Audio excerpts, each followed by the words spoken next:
ಅಂದ ಅಂದರೇನು ನೀನೇ ಅಂದೆ ನಾನು. ಚಂದಮಾಮನನ್ನೇ ಮೆಚ್ಚಲಿಲ್ಲ ನಾನು.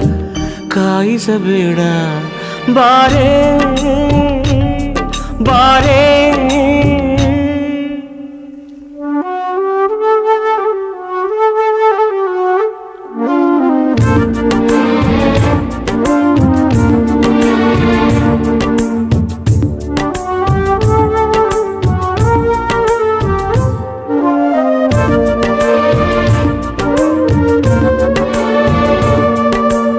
ಸಾವಿರ ಹೆಣ್ಣುಗಳ ನೋಡಿದ ಕಣ್ಣುಗಳ ಕೇಳಲಿಲ್ಲ ನಾನೆಂದು ನನ್ನವಳು ಯಾರೆಂದು.